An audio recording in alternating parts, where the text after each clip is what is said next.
바이킹을 돈으로 매수한 뒤에 내쫓을 계획을 세웠습니다. 프랑스의 대머리왕 샤를은 레그나에게 거의 6톤에 달하는 은과 금덩어리를 지불했다. 바이킹들은 철수하고 다시는 돌아오지 않았다. 그러나 샤를 대왕의 계획은 역효과를 냈다. 바이킹이 파리에서 엄청난 양의 전리품을 챙겼다는 소문이 돌자 바이킹 부족들은 너나 할 것 없이 유럽 대륙으로 몰려들었다.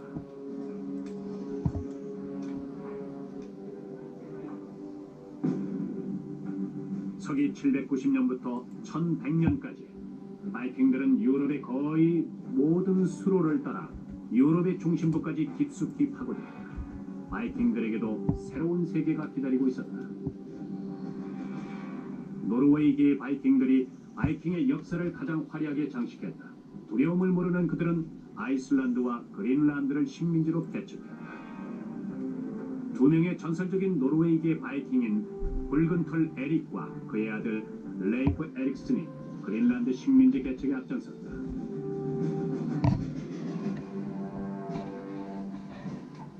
(900년대) 말 에릭은 탐험대를 이끌고 최초로 이 척박한 땅에 정착했다.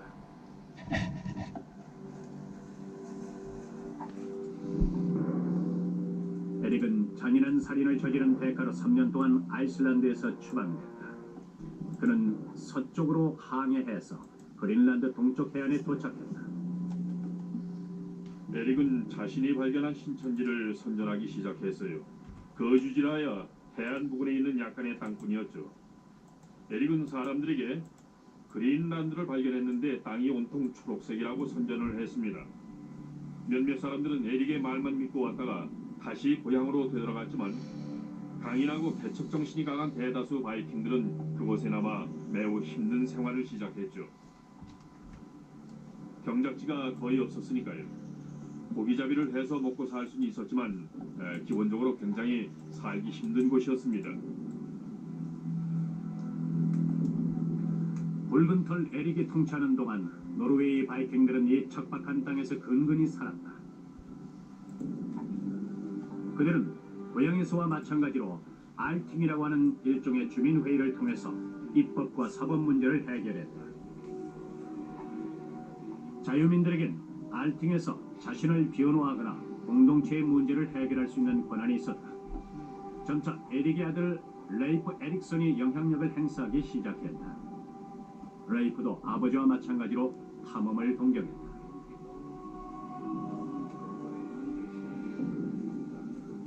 서기 1000년 그는 항해를 시작했다. 레이프 에릭슨은 배를 타고 서쪽으로 가다 보면 그린란드에 또 다른 식민지가 있다는 소문만 믿고 무작정 떠났다가 결국 항로를 잃었습니다. 그래서 다시 방향을 잡고 가다가 초록숲이 무성한 해안을 발견했죠. 물론 그린란드는 초록색 땅이 아니었습니다. 레이프 에릭슨은 서쪽에 미지의 땅이 있다는 소문을 쫓아 항해를 시작한 끝에 마침내 신세계를 발견했다.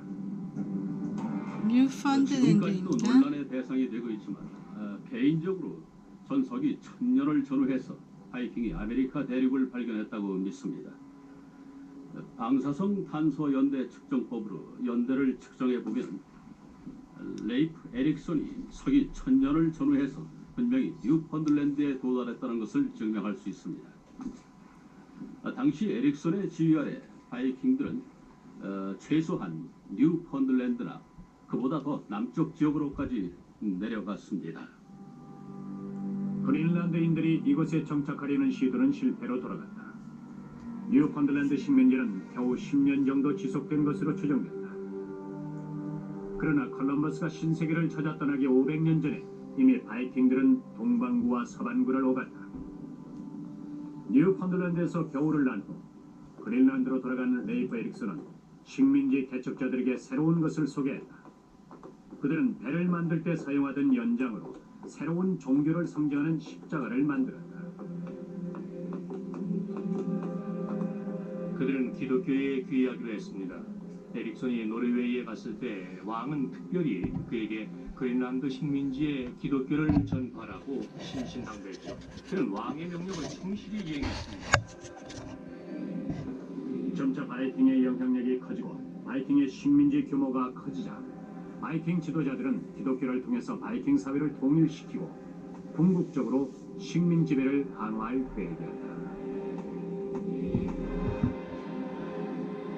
11세기 초 린디스판 수도원을 습격한 지 200년 후가 지났지만 노르웨이 바이킹 사회엔 여전히 통일된 왕이 존재하지 않았다. 이때 기독교가 바이킹 사회의 통일의 동기를 부여했다. 그러나 기독교를 믿는 바이킹들은 오래전부터 내려온 전통 종교를 믿는 다른 부족들에게 거센 저항을 받았다. 왕권 강화를 목적으로 왕이 기독교를 장려하기 시작했어요. 왕이 직접 기독교를 강요했기 때문에 저항도 많이 받았죠. 그러나 사람들은 바이킹의 전통 종교를 포기하지 않았습니다. 당시 기독교 선교사들이 와서 몇몇 사람들을 개종시키기도 했지만 안 믿는 사람들이 더 많았어요. 그래서 선교사들은 다신교 신들과 결투를 하기로 결심을 했죠. 북유럽의 신들을 대신해서 용맹스러운 전사를 하나 뽑고 기독교 선교사들과 겨루어보기로 했습니다. 양쪽 다 불을 지핀 다음 만약 바이킹 전사가 선교사들이 만든 불을 통과하지 못하면 기독교가 승리한 것이고 이교도의 불을 통과하지 못하면 이교도가 승리한 것으로 하자고 했어요. 구약 성서에 나오는 결투와 비슷했죠. 전해져 내려오는 얘기에 따르면 바이킹 전사는 이교도들이 지펴놓은 불은 쉽게 통과했지만 기독교 선교사들이 만든 불은 통과하지 못했다고 합니다. 그래서 주위에 있던 모든 사람들이 기독교를 믿기 시작했다고 합니다. 한편 노르웨이에서는 바이킹의 통일 운명을 결정할 어린 바이킹 소년이 자라고 있었다. 하랄드 하드라드는 노르웨이의 왕 올라프의 배다른 형제였고 왕위 계승자였다. 그는 겨우 15살 때 바이킹 내전에 참가했지만 패하고 말았다. 그러나 그는 다시 되돌아와서 복수를 하고 적진을 피바다로 만들어버림으로써 당당하게 역사책에 자신의 이름을 새겼다.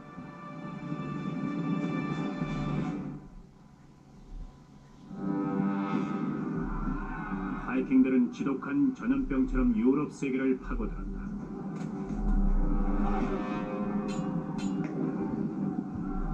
처음 목표는 비무장지대의 수도원이었지만 바이킹 침략자들은 곧 유럽 전역을 공포의 도가니로 만들었다. 그러나 그들도 결국 내전에 휩싸였다. 노르웨이엔 내전이 한창이었다. 1030년 스테이클 스타드 전투에서 대인족 카누트 대왕의 군대와 노르웨이 왕 올라프의 군대가 맞붙었다.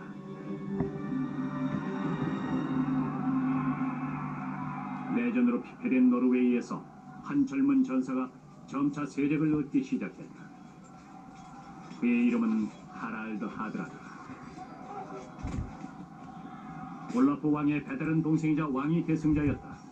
11세기 중반 하랄드는 자라면서 통일된 노르웨이를 통치하고 싶다는 야망을 키워놨다. 그러나 그 전에 먼저 권력을 잡아야 했다. 하랄드는 매우 흥미로운 인물이었죠. 그는 아주 젊은 나이부터 바이킹 군대를 지휘했습니다. 16세 전투에 참전해서 부상을 당했는데 그때 그의 형 올라프 왕은 전사를 했고 결국 그는 도망쳤습니다. 하랄드 하드라드는 북쪽으로 멀리 떨어진 곳에서 유랑 생활을 했다. 그는 스웨덴으로 향했고 현재 우크라이나의 수도인 무역도시 키예프까지 갔다. 1031년 그는 200년 동안 동방의 이국적인 특산품을 찾아 무역의 거점을 마련한 스웨덴 바이킹들의 항로를 따랐다. 스웨덴인들은 처음에 무자비한 약탈자였지만 차츰 전 세계를 누비는 코스모폴리탄으로 변신했다.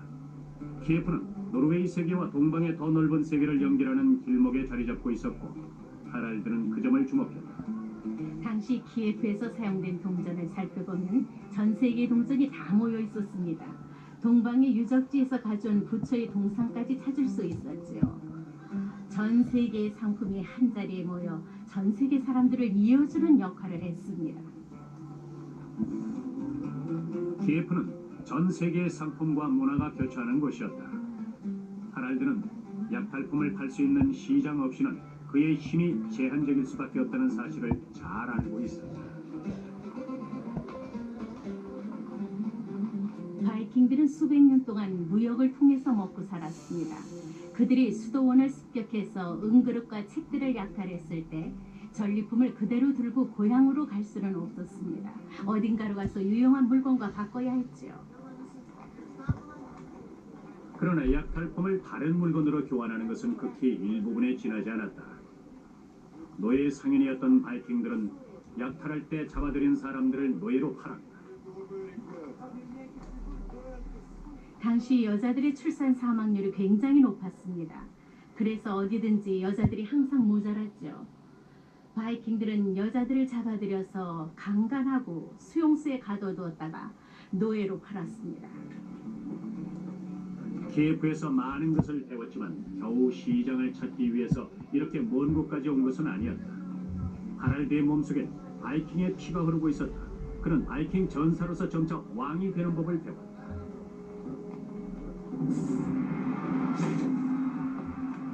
1038년 자신감이 생긴 하랄드는 자신의 야망을 곧 행동에 옮겼다. 그는 바이킹 용병들을 이끄는 지휘자로 변신했다. 하랄드는 동방국가의 통치자들을 대신해서 똥을 진압했다.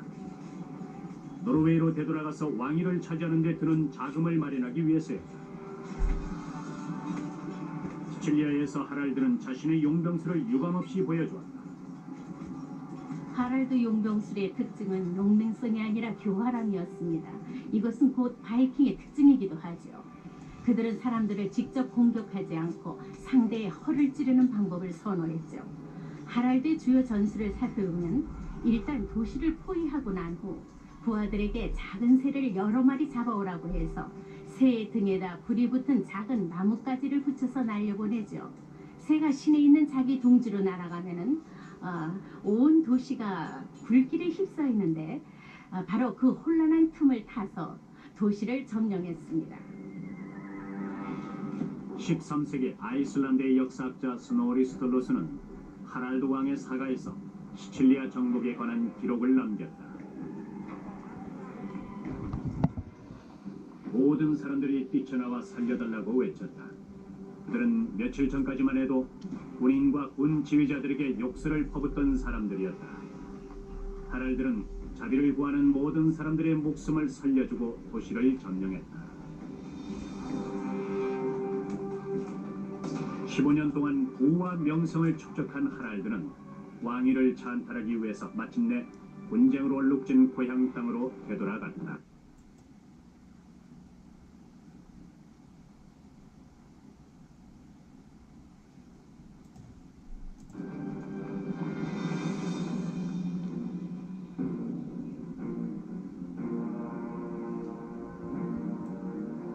(1046년) 하랄드는 스칸디나비아 반도로 향했다.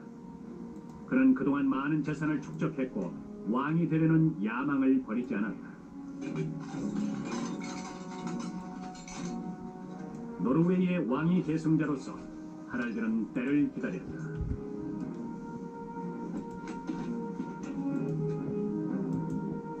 당시 그의 조카가 왕위에 올라 있었습니다.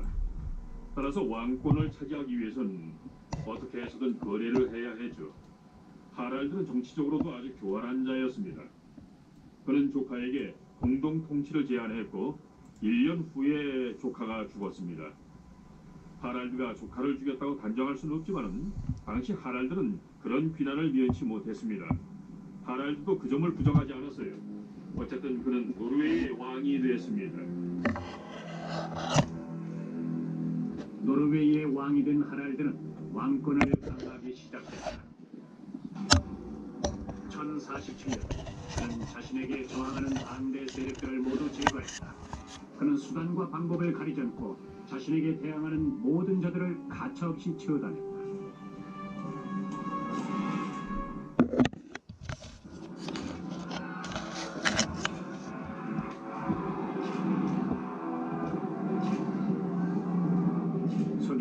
47년 마침내 하랄드 하드라드는 노르웨이의 왕이 됐다. 그는 폭력으로 바이킹을 통치했다. 하랄드에게 대항하는 자가 있는 농장이나 마을은 어김없이 군대의 공격을 받았다. 그들의 메시지는 간단했다. 복종 아니면 죽음이었다. 노르웨이 전역에서 하랄드의 적들은 충성하지 않는 대가를 톡톡히 치렀다.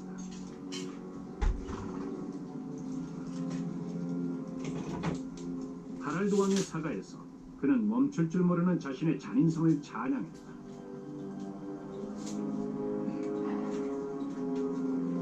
살인할 때 양심의 가책 같은 건 느끼지 않는다. 그동안 개손에 죽은 모든 자를 똑똑히 기억하고 있다. 반역죄는 절대